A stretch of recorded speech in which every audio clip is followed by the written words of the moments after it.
maka Jawa Tengah segera menjadi battleground, menjadi wilayah panas yang akan diperebutkan secara ketat sekali antara Ganjar Pranowo dengan Gibran Rakabuming Raka.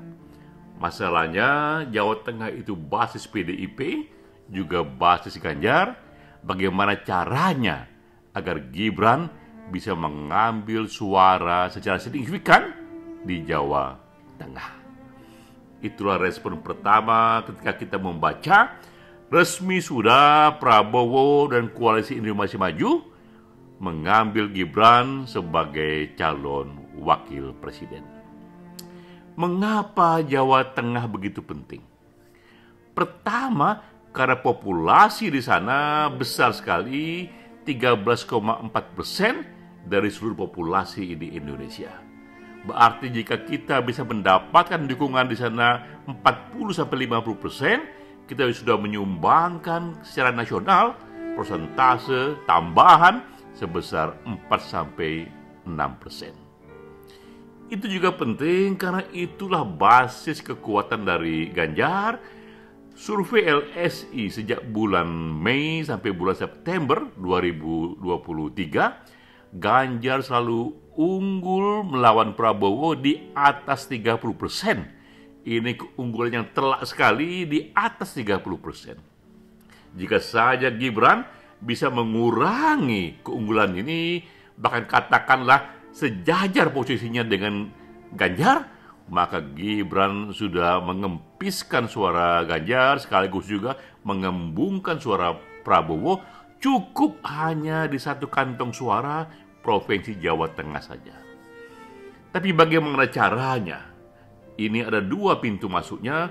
Pertama adalah mengangkat supaya menjadi perhatian isu kemiskinan di Jawa Tengah. Memang Ganjar sudah menjadi gubernur 2 periode di sana, sekali lagi 2 periode di Jawa Tengah, tapi per tahun ini Jawa Tengah masih tercatat sebagai provinsi termiskin nomor 2 di Indonesia. Padahal kita tahu bagi pemilih di Indonesia sekarang ini, memakmurkan Indonesia, isu ekonomi itu isu yang sangat penting sekali.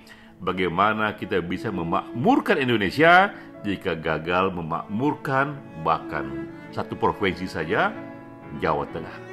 Itu pintu masuk yang bagus. Kedua juga pintu masuk melalui popularitas Jokowi sendiri. Memang Ganjar populer di Jawa Tengah, tapi Jokowi jauh lebih populer. Cukup kita melihat data KPU.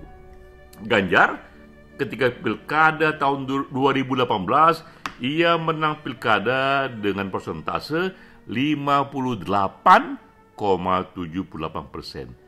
Kemenangannya itu di bawah 60%. Tapi Jokowi ketika ia bertarung sebagai presiden di tahun 2019, kemenangan Jokowi 77,29%. Jokowi menangnya di atas 70%. Dengan sendirinya dua data ini menggambarkan sosok Jokowi jauh lebih berpengaruh, jauh lebih mengakar di Jawa Tengah. Tinggallah sekarang adalah bagaimana Gibran bisa mewarisi, mengambil pesona Jokowi di Jawa Tengah dan memainkannya door to door ke berbagai wilayah, terutama di simpul-simpul yang masih miskin di Jawa Tengah. Berhasilkah Gibran melakukan ini? Itu sangat tergantung dari kerjanya selama 4 bulan menuju Februari 2024. Demikian ekspresi data bersama saya, Denny J.A.